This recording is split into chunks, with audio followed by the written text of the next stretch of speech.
हमारी संस्कृति, हमारी पहचान। यज्ञ, योग, आयुर्वेद सदा रहे हमारे साथ। भारत के प्राचीन ग्रंथों एवं आधुनिक विज्ञान का दिव्य संगम, यज्ञ महिमा।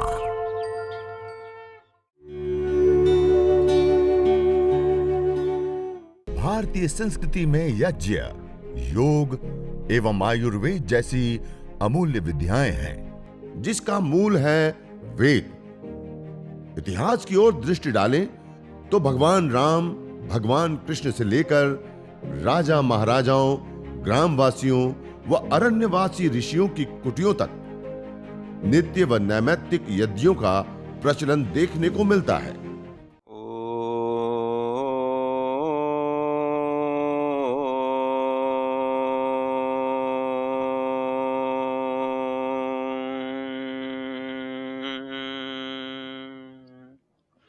विश्वानि देव सवितर्दुरितानि परासुव यद्भद्रं तन्न आसुव। सर्वरक्षक परमपिता परमात्मा को प्रणाम करते हुए, उनको कृतज्ञता पूर्वक याद करते हुए और जिनके अथक तप पुरुषार्थ के परिणाम स्वरूप आज हम सभी लोग जिन ऋषियों की विधा और विद्या, यज्ञ, योग और आयुर्वेद के साथ हम जुड़ रहे हैं, ऐसे महापुरुष परम पूज्य श्रद्धेय स्वामी जी महाराज और परम पूज्य श्रद्धेय आचार्य श्री को नमन करते हुए, वंदन करते हुए, उनकी सूक्ष्म स्थिति को अनुभव करते हुए आइए आज यह यज्ञ चिकित्सा एवं प्रशिक्षण दिवस के और अगले एक सत्र में हम प्रवेश करने जा रहे हैं। और आज विशेष रूप से हम कुछ रोगों के अनुसार हवन सामग्री कैसे बनाएं और कैसे प्रयोग करके हम उन घातक बीमारियों से, जो जानलेवा बीमारियां होती हैं, जिनसे हमारा संपूर्ण जीवन दुखों से भर जाता है, उन रोगों से भी यज्ञ के माध्यम से मुक्ति पा सकते हैं, उस विषय में जानेंगे। और कौन से रोग के लिए कौन सी जड़ी बूटियों का प्रयोग करना, उसके विषय में भी जानेंगे। और जैसे मैं पहले से आपके सामने कुछ बिंदु रखते हुए आ रहा हूं कि यज्ञ एक चिकित्सा पद्धति है, और चिकित्सा पद्धति है तो वो कैसे कार्य करती है, उस विषय के ऊपर हम विशेष रूप से चर्चा कर रहे थे और आपके सामने बता रहे थे। और उसमें हमने कल कुछ महत्वपूर्ण बिंदु रखे थे और आज भी ऐसे ही कुछ महत्वपूर्ण विशेष बिंदु आपके सामने रखने का प्रयास करेंगे। कल आपके सामने रखा था यज्ञ किस प्रकार से हमारी चिकित्सा करता है, उसका सबसे प्रथम पहलू है आहार के माध्यम से। हम 3 रूपों में आहार लेते हैं, ठोस, द्रव एवं गैस रूप में। उसमें जो गैस रूप आहार है, उसके अंदर वात, पित्त और कफ तीनों दोषों का संतुलन करते हुए वह हमारी विशेष रूप से चिकित्सा करता है, विशेष रूप से हमें दोषों का संतुलन प्रदान करके रोगों से मुक्ति दिलाता है। दूसरा आपको बताया था सुगंध सुरभि, और उस सुगंध सुरभि से हार्मोन्स का चेंज होना, केमिकल्स का चेंज होना, और उसके आधार पे हमारे शरीर में विशेष रूप से चिकित्सा की यह प्रभाव पड़ना। तीसरा एक बताया था रंग और रश्मि चिकित्साओं के माध्यम से, जैसे सूर्य की किरणों से,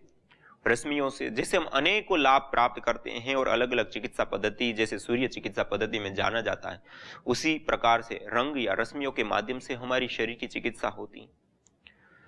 और चौथा बताया था अपूर्व, अर्थात हमारा जो भाग्य होता है या हमारा जो पूर्व में किए हुए जो कर्माशय हैं, उन कर्माशय को पुण्य या पाप रूपी कर्माशय कितना बलवान या कमजोर है, उसके आधार पर हमें इस जीवन में जाति, आयु और भोग मिलते हैं। और उसमें पुण्य रूप कर्माशय हमारा दुर्बल होने के कारण या फिर इस प्रकार की कोई अन्य समस्या, ताप, संताप, किसी के द्वारा श्राप दिया गया, बद्दुआ दी गई, अभिचार या अन्य ऐसी जो चीजें होती हैं, उन सब से भी हम इस यज्ञ चिकित्सा से मुक्ति पा सकते हैं। या फिर हम अपने अपूर्व को, अपने कर्माशय को, पुण्य रूपी कर्माशय को बलवान बना करके हम इन रोगों से निजात पा सकते हैं। जैसे आयुर्वेद आदि ग्रंथों में कोढ़ आदि से लेकर के कुछ ऐसे भी रोग बताए गए हैं जो विशेष रूप से,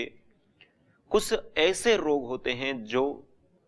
सामान्य चिकित्सा पद्धति से ठीक नहीं होते हैं, उन रोगों की चिकित्सा दैवीय चिकित्सा अर्थात यज्ञ, दान और तप रूप क्रिया से विशेष रूप से करने के लिए बताया गया, दैवीय चिकित्सा पद्धति के अंतर्गत जिसको बताया गया। इसी प्रकार से आज उन्हीं बिंदु को आगे बढ़ाते हुए कुछ और महत्वपूर्ण तथ्यात्मक और विशेष बातें आज आपके सामने रखने का मैं प्रयास करता हूं। ये 4 बिंदु के अतिरिक्त 5वां बिंदु है यज्ञ एंटीबायोटिक एंटीसेप्टिक के रूप में हमारे शरीर के अंदर कार्य करता है। एंटीसेप्टिक के रूप में अर्थात कम्युनिकेबल और नॉन कम्युनिकेबल 2 प्रकार की हमारे शरीर के अंदर बीमारियां होती हैं। एक होती है कोई सूक्ष्म जीव के द्वारा इन्फेक्शन या उसके माध्यम से होने वाली बीमारी, और दूसरी है जैसे हार्ट, शुगर या high blood pressure, low blood pressure या इस प्रकार की जो बीमारी होती है नॉन कम्युनिकेबल डिजीज। तो जो विशेष रूप से जो बैक्टीरिया, वायरस या फंगस जन्य जो बीमारी होती है, उन बीमारियों को दूर करने के लिए भी यह यज्ञ भली प्रकार से और बहुत अच्छे रूप में कार्य करता है। हम जो इन विशेष हवीर द्रव्यों की जब आहुति हम प्रदान करते हैं, इसके अंदर अलग अलग प्रकार के ऑयल्स होते हैं, अलग अलग प्रकार के कंपोनेंट्स होते हैं और कुछ कुछ ऐसे पदार्थ होते हैं जिसके अंदर बहुत बड़ी मात्रा में कंपोनेंट्स पाए जाते हैं। तो उनकी जब हम आहुति देते हैं, हवी देते हैं, तो उससे एक विशेष प्रकार का ऊर्जा का निर्माण होता है, एक विशेष प्रकार की गैस का निर्माण होता है और उसके अंदर अलग अलग प्रकार की बहुत सारी गैसें होती है। एथिलीन ऑक्साइड से लेकर के प्रोपेलिन ऑक्साइड से लेकर के बहुत सारी प्रकार की अलग अलग गैसें होती हैं। उन गैसों के अंदर वो शक्ति होती है, वो सामर्थ्य होती है कि जो बैक्टीरिया, वायरस या फंगस जो पैथोजेंस कहे जाते हैं, जो हमें इन्फेक्शन करते हैं या रोग पैदा करने वाले जो जीव होते हैं, उनको दूर करने का, उनको हटाने का, उसको नष्ट करने का कार्य भली प्रकार से उन गैसों के माध्यम से सिद्ध होता है। आज वर्तमान मॉडर्न साइंस में भी अलग अलग परीक्षणों, अनुसंधानों के माध्यम से भी यह भली प्रकार से सिद्ध हुआ है कि जब हम यज्ञ करते हैं, हवन करते हैं, अग्निहोत्र करते हैं, तो उसके माध्यम से उत्पन्न जो गैसें हैं वह जब वायुमंडल के अंदर आती हैं, तो सबसे पहले जो एयरबॉर्न्स बैक्टीरिया, जो वायु के अंदर तैरने वाले या वायु के अंदर रहने वाले जो बैक्टीरिया, वायरस या फंगस है, उसको वह दूर करने का भली प्रकार से कार्य करता है। उसके बाद जो वह वायु है वो सरफेस के ऊपर जो सारी वस्तुएं रखी हुई हैं उसके ऊपर जब उसका संस्पर्श होता है तो सरफेस बैक्टीरिया आदि भी उस गैसों के माध्यम से नष्ट हो जाते हैं, दूर हो जाते हैं। लखनऊ में बॉटनिकल इंस्टीट्यूट में जो कार्य हुआ, वहां पर एक कमरे के अंदर छोटा सा यज्ञ किया गया और उस यज्ञ करने के बाद उन गैसों को उस कमरे के अंदर पैक करके उसी में फैलने दी गई और उसके अंदर अलग अलग प्रकार के कई सारे इन्फेक्शन, एक तो बाहरी इन्फेक्शन होते हैं और दूसरा कुछ किडनी, लीवर आदि को भी विशेष रूप से प्रभावित करने वाले बैक्टीरिया, लंग्स के भी जो अलग अलग बीमारियों के बैक्टीरिया होते हैं, उन अनेकों प्रकार के अलग अलग बैक्टीरिया को उन्होंने उसके अंदर रखा है अलग अलग सैंपलों में, और उन्होंने पाया कि यज्ञ करने से 94 से 96% तक वह बैक्टीरिया खत्म हो जाता है, दूर हो जाता है। और ये केवल लखनऊ की एक ही रिपोर्ट नहीं, इस प्रकार के पूरे भारतवर्ष में अलग अलग बहुत सारी रिसर्चें इस प्रकार की आज हो चुकी हैं और भारत ही नहीं, भारत के बाहर विदेशों में भी बहुत बड़ी मात्रा में इस प्रकार की रिसर्चें आज हमें देखने को मिलती है। आप भी इंटरनेट के ऊपर जाकर के सर्च करेंगे तो आपको बहुत बड़ी मात्रा में ऐसे रिसर्च पेपर मिलेंगे जिसमें विशेष प्रकार की कुछ औषधियों का हवन करने से, होम करने से या उसको अंगारों के ऊपर डालने से उससे उठने वाले जो एरोमेटिक्स ऑयल्स है, गैसें हैं, ऊर्जाएं हैं, वह जब वायुमंडल के अंदर प्रसारित होती है तो उससे जो सामान्य बैक्टीरिया, वायरस या फंगस है उससे लेकर के जो भारी हैवी जिसको बोले जाते हैं रोगाणु, वह भी बहुत भारी मात्रा में कम हो जाते हैं, नष्ट हो जाते हैं और दूर हो जाते हैं। आज हमने भी Patanjali Yogpeeth Haridwar PRI Patanjali research institute में कई सारे ऐसे परीक्षण करके हमने देखा और उसमें कुछ विशेष रूप से 27 जड़ी बूटियां लेकर के और उन जड़ी बूटियों को अलग अलग जला करके और उससे उठने वाली जो धुनी है, उससे उठने वाला जो धूम्र है, उसके जो निकलने वाली जो गैसें हैं, उन गैसों को जो सामान्य रूप से आज सर्वाधिक दुनिया जिस रोगों से प्रभावित होती है या जिन पैथोजेनिक बैक्टीरियाओं से प्रभावित होती है, उन बैक्टीरियाओं को हमने वो धुआं, वो गैस दे करके हमने देखा तो उसमें पाया गया कि 100% उन बैक्टीरियाओं को वो नष्ट कर देता है और 1 घंटे के अंदर, ये एक सबसे बड़ी बात, और लंबे समय तक भी उसमें बैक्टीरिया का ग्रोथ वापस नहीं आता है। इसी प्रकार में जो लखनऊ की रिपोर्ट में बता रहा था, उसमें भी उन्होंने एक बार यज्ञ किया और उसका परीक्षण करके उन्होंने कुछ कुछ घंटों में लगातार उसकी सैंपलिंग करते रहे और पाया गया कि 1 महीने तक, एक बार घर में यज्ञ किया गया, उसका 1 महीने तक उस कमरे के ऊपर भारी प्रभाव रहा, सामान्य प्रभाव नहीं, भारी प्रभाव कि 1 महीने तक उसमें कोई ऐसा बैक्टीरिया, वायरस या फंगस जो मतलब हमें बीमारियां देते हैं वो पैदा ही नहीं हुए या बढ़े ही नहीं। और 1 महीने के बाद भी सामान्य वायुमंडल से भी वो अच्छा वायुमंडल पाया गया। कहने का अभिप्राय है कि यज्ञ की जो ऊर्जाएं होती हैं, उन ऊर्जाओं में, उन गैसों में वह शक्ति होती है, वह सामर्थ्य होती है कि वायुमंडल के अंदर व्याप्त जो अलग अलग प्रकार के बैक्टीरिया, वायरस, फंगस, जो सूक्ष्म जीव है, जो पैथोजेंस है, जिसके माध्यम से बीमारियां होती हैं, जिसके कारण से आज पूरी दुनिया में, केवल इसको कहते हैं माइक्रोबायोलॉजिकल प्रदूषण, इसके कारण से पूरी दुनिया में आज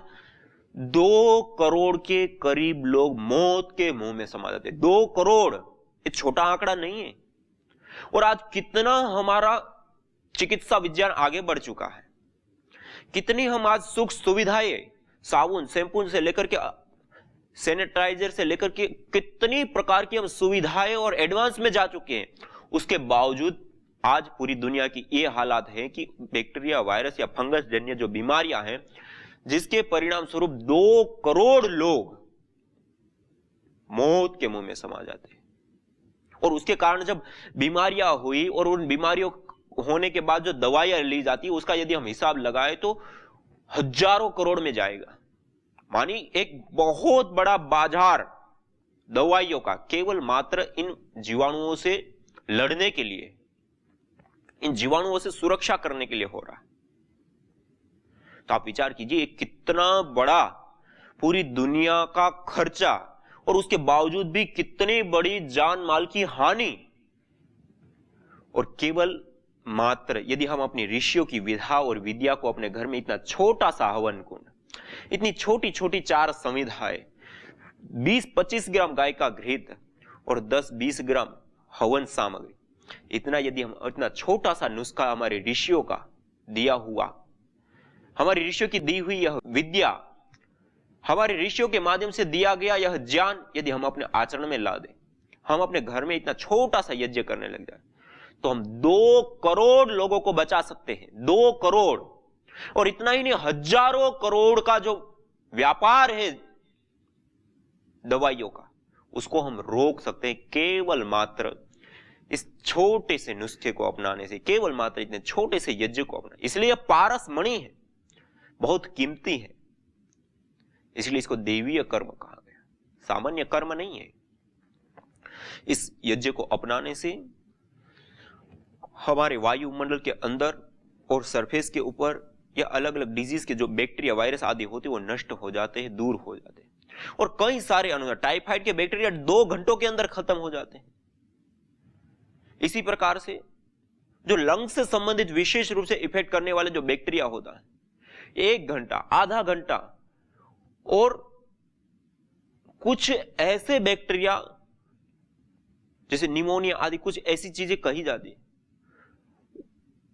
उन बैक्टीरिया को 5 मिनट में, अपामार अपने पास यहां रखा हुआ है, ये अपामार, इस अपामार को अंगारों के ऊपर डालिए और उसकी जो धुनी निकलती है 5 मिनट के अंदर बैक्टीरिया साफ हो जाते हैं। इसी प्रकार ये वच रखी हुई है, ये वच का धुआं हर प्रकार के बैक्टीरिया को नाश करने में जबरदस्त रूप से कार्य करता है। और वर्तमान में जो कोरोना काल चल रहा है उस दौरान भी इन औषधियों का प्रयोग विशेष रूप से हमारे लिए लाभकारी हो सकता है, विशेष करके। और हमने ये परीक्षण करके पाया कि जैसे दालचीनी है, ये सामान्य सी औषधि है, सभी घरों में यह पाई जाती है, हर कोई अपने घर में इसका प्रयोग करते हैं। ये दालचीनी को आप अंगारों के ऊपर डालिए, आग में डालिए, उससे माध्यम से निकलने वाली जो गैस है वो हार्ट के लिए, अन्य कई बीमारियों को दूर करने के साथ गुड हार्मोन्स बनाने के बहुत, और बाद में आप अंगारों के ऊपर रखिए यज्ञ करने के बाद, एक ऐसी विशेष खुशबू आपके घर में फैल जाएगी कि आपका मन आह्लादित हो जाएगा, स्ट्रेस, तनाव, चिड़चिड़ापन से मुक्त हो जाएगा। और इसका धुनी जो होती है वो धुनी से हमने, जो मैंने कहा ना, हमने पतंजलि रिसर्च इंस्टीट्यूट में कुछ 27 औषधियां, जड़ी बूटियों का चयन करके उन औषधियों को अंगारों के ऊपर डाल करके और उससे उठने वाली जो गैसें है, जो धुनी है, उस धुनी को अलग अलग बैक्टीरिया को दिया। तो ये दालचीनी भी ऐसी होती है कि इससे बैक्टीरिया थोड़े ही समय के अंदर में नष्ट हो जाते, दूर हो जाते। दालचीनी है, अपामार्ग है, वच है। इसी प्रकार हमारे घर में सौंठ होती है। इसी अतिरिक्त और भी ऐसे औषधियां, जड़ी बूटियां जो हमारे किचन के अंदर ही होती हैं, उन औषधियों का प्रयोग करने से विशेष रूप से हमें निजात मिलती है। जैसे जायफल है, जावित्री है, दालचीनी है, लौंग है, तेज पत्ता है, अपामार्ग है। अपामार्ग तो पूरे भारतवर्ष में सब जगह पे पाई जाती है, रोड रास्ते के किनारों पे पाई जाती है, जिसको अंघेड़ा बोलते हैं, अपामार्ग बोलते हैं, चिड़चिड़ा बोलते हैं। ये बहुत ही उत्तम औषधि के रूप में देखो। और यहां तक कहा है अथर्ववेद में कि वंशानुगत जो रोग होते हैं, पीढ़ियों से जो रोग चले आते हैं, उसका भी नाश करने के लिए सक्षम होती है। तो इस प्रकार की यह औषधियों का विशेष विशेष गुण और विशेष विशेष सामर्थ्य होता है। तो मैं कह रहा था, यज्ञ का एक विशेष इफेक्ट होता है एंटीसेप्टिक, बैक्टीरिया, वायरस या फंगस आदि से हमारा बचाव करती है और उसको नष्ट करने का, उसको दूर करने का कार्य भली प्रकार से सिद्ध होता है इस यज्ञ के माध्यम से। और इतना छोटा सा यज्ञ, मामूली सा खर्च, छोटा सा हवन, यदि हम प्रतिदिन अपने घर में अपना ले तो हम 2 करोड़ लोगों को बचा सकते हैं। ये कोई छोटा आंकड़ा नहीं है। हजारों करोड़ का दवाइयों का व्यापार रोक सकते हैं, कोई छोटी बात नहीं है। और इतनी छोटी से यज्ञ से, इसलिए मैं कहता हूं, आइए हम स्वयं तो यज्ञ करें, हम स्वयं तो इन सारी आसुरी शक्तियों से अपना बचाव करें, लेकिन हम इस घर को, इस यज्ञ को घर घर पहुंचाएं, इसको एक जन अभियान बनाएं, हर व्यक्ति को इस यज्ञ के साथ जोड़े, हर परिवार में यज्ञ हो, हर घर में यज्ञ हो, जिससे हम करोड़ों लोगों को बचा सकते हैं, जिससे हम करोड़ों लोगों का दुख, दर्द, कष्ट, पीड़ा, बाधा, रोग आ जाना, उसकी चिकित्सा कर देना, वो तो बहुत बाद की बात है, वो भी अच्छी बात है, लेकिन वो बाद की बात है। आप यज्ञ करोगे तो आपको तो नहीं होगा, अपने परिवार वालों को भी नहीं होगा, और आपके पड़ोसी को भी वो रोग नहीं होंगे। आपने ऐसा समझिए कि एक छोटा सा हॉस्पिटल आपने शुरू कर दिया कि बिना दर्द दिए व्यक्ति कोई किसी को ट्रीटमेंट देता है, निःशुल्क में भी वो उसका उपचार करा देता है, तो उसको पीड़ा तो हो ही रही है, उनका बिजनेस, धंधा, काम जो भी करता है वो भी तो उनका छूट रहा है, और उसके बाद जाकर के आप उनका सहयोग करें। लेकिन आप जब यज्ञ करते हैं तो उसको पता ही नहीं लगने देते, और वैसे ही उनका रोग का निवारण था आने ही नहीं देते उसके जीवन में। इससे बढ़िया और क्या हो सकता है। तो इस यज्ञ को, हवन का एक विशेष इफेक्ट होता है एंटीसेप्टिक, बैक्टीरिया, वायरस आदि, फंगस आदि जो कई सारे प्रकार के जो सूक्ष्म जीव है, पैथोजेंस है, जिसके कारण से अनेक प्रकार की बीमारी होती है, उनसे हमारा बचाव होता है। यह एक बहुत बड़ा इस यज्ञ चिकित्सा का पहलू है। और एक विशेष, इससे भी महत्वपूर्ण और इससे भी विशेष एक और पहलू इसके साथ जुड़ा। देखिए, हम औषधियों की, घृत आदि की जब हम हवि प्रदान करते हैं, आहुति प्रदान करते हैं, तो वह द्रव्य अत्यंत सूक्ष्म हो जाता है, अणु परमाणु के रूप में कन्वर्ट हो जाता है, रूपांतरित हो जाता है। जब वह अणु परमाणु के रूप में कन्वर्ट हो जाता है, रूपांतरित हो जाता है, तो वह जो कण है वह ऋण आवेशित हो जाते हैं। हम जिस वायु के समुद्र के अंदर श्वास ले रहे हैं उसमें 2 प्रकार के कण पाए जाते हैं, एक धनायन कण और दूसरे ऋणायन कण। जो धनायन कण है, धनायन कण प्राधान्य वाले वायुमंडल में रहने से हमारे शरीर के अंदर ब्लड सीरोटिन की मात्रा बढ़ जाती है, और ब्लड सीरोटिन की मात्रा बढ़ने के कारण हमारी बॉडी एसिडिक हो जाती है, और उसके कारण से हमारे शरीर में कई सारे प्रकार के रोग हो सकते हैं या होते हैं, और यदि कोई रोग हो गया है और उसका हम उपचार भी कर रहे हैं तो वो जल्दी से ठीक नहीं होता। और धनायन कण विशेष रूप से पाए जाते हैं जहां भीड़भाड़ वाला इलाका है, जहां शहरीकरण है, जहां औद्योगिकीकरण है, ऐसे इलाकों में विशेष रूप से धनायन कण की मात्रा बढ़ी पाई जाती है। और जस्ट इससे विपरीत समुद्र तटीय क्षेत्र है, चाहे वह विशेष रूप से वन अरण्य जंगली क्षेत्र है, पहाड़ी क्षेत्र है, ग्रामीण क्षेत्र है, वहां पर ऋणायन कणों की मात्रा का आधिक्य पाया जाता है। धन आवेशित कण को धनायन बोलते हैं, ऋण आवेशित कणों को ऋणायन बोलते हैं। और जिस स्थान पर प्रतिदिन यज्ञ होता है, हवन होता है, अग्निहोत्र होता है, उस स्थान पर भी ऋणायन कणों की मात्रा प्रति मिलीमीटर हवा के अंदर 200 से 400 हो जाती है। अर्थात जैसा वायुमंडल समुद्र के तट पे पाया जाता है, जैसा वायुमंडल जंगल के अंदर पाया जाता है, जैसा वायुमंडल पहाड़ी क्षेत्रों में पाया जाता है, ऐसा वायुमंडल हो जाता है जिस स्थान पे प्रतिदिन यज्ञ होता है वहां पर। यह एक बहुत बड़ी और महत्वपूर्ण बात है और विशेष बात जुड़ी हुई है। और आज आयन चिकित्सा के रूप में भी बहुत सारे लोग, जो धनी लोग हैं, वो अपनाते हैं। जब कोई विशेष बीमारी विशेष हो जाती है, उस बीमारी को ठीक करने के लिए उसको उस जगह विशेष से दूसरी जगह पे भेज दे, महीने 2 महीने, सप्ताह 2 सप्ताह, 15 दिन, 20 दिन, जो भी कुछ अलग समय के लिए वो उस स्थान से, जो शहरीकरण भीड़ भाड़ या औद्योगिक क्षेत्र है, वहां से वो अरण्य जंगल या पहाड़ी या समुद्र तटीय किनारों पर वो बसने के लिए जाते हैं। कई लोग साल में जाते हैं, कई लोग ऐसी बीमारी विशेष होती है तब जाते हैं। और डॉक्टर लोग भी इसको सजेस्ट करते हैं कि आप थोड़ा इस ऐसे वायुमंडल में जलवायु परिवर्तन करिए, ऐसा कहते हैं सामान्य भाषा। और उससे क्या हुआ, वो उस